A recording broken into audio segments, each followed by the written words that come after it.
এই পথকে বেছে নিতে গিয়ে আমার নিজের পরিবারের সাথেও আমার 1 বছরের কোনো সম্পর্ক, আমাদের জীবন থেকে জীবনের সামাজিক, রাজনৈতিক, অর্থনৈতিক, সাংস্কৃতিক, পারিবারিক সকল জীবনকে আমাদের থেকে কেড়ে নেওয়া হয়েছিল।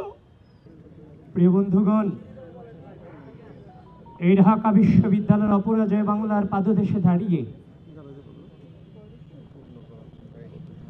জীবনের সকল সম্ভাবনাকে উপেক্ষা করে রাষ্ট্রের তোরে নিজেকে বিলিয়ে দিতে শিখিয়েছে যে অনুভূতি, সে অনুভূতির নাম বাংলাদেশ জাতীয়তাবাদী ছাত্রলীগ।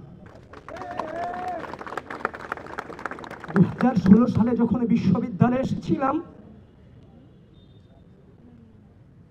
যে রাজনৈতিক অপসংস্কৃতির সাক্ষী হয়েছি, সেখান থেকে পণ করেছিলাম আমি অত্যন্ত ক্ষুদ্র মানুষ।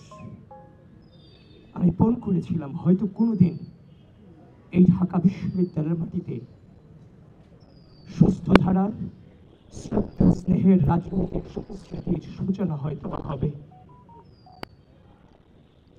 আমি আপনাদের সকলকে বলছি, এই পথকে বেছে নিতে গিয়ে আমার নিজের পরিবারের সাথেও আমার 1 বছরের কোনো সম্পর্ক, আমাদের জীবন থেকে জীবনের সামাজিক, রাজনৈতিক, অর্থনৈতিক, সাংস্কৃতিক, পারিবারিক সকল জীবনকে আমাদের থেকে কেড়ে নেওয়া হয়েছিল,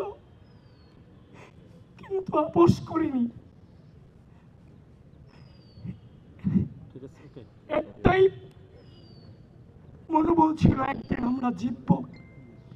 5 আগস্ট দাঁড়িয়ে চাংখার বলে যখন বলেছিলাম প্লিজ কাউকে ছেড়ে যায় না, সেদিন উপস্থিত ছাত্র জনতা কেউ ছেড়ে যায় নাই। বাচ্চা বাচ্চা ছেলেরা রক্ত দিয়ে এই অঙ্গীকার ধরে রেখেছিল। আজকে তাদের এই রক্তের বিনিময়ে অপরাজয় বাংলার পাদদেশে দাঁড়িয়ে একটি গণতান্ত্রিক বাংলাদেশ বিনির্মাণের সূচনা শুরু হয়েছে।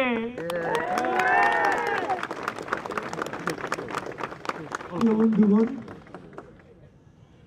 একটা চ্যালেঞ্জের মুখে আমরা 16 সাল থেকে বিশ্ববিদ্যালয়ে ভর্তি হওয়ার পর থেকে আজও পর্যন্ত চ্যালেঞ্জ ফেস করতে করতে আজকের এই জায়গাতে এসেছি।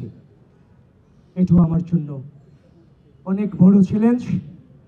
আমি আনন্দিত নই, তবে চ্যালেঞ্জ মোকাবেলা করার জন্য মানসিকভাবে সর্বোচ্চ প্রস্তুত ইনশাআল্লাহ।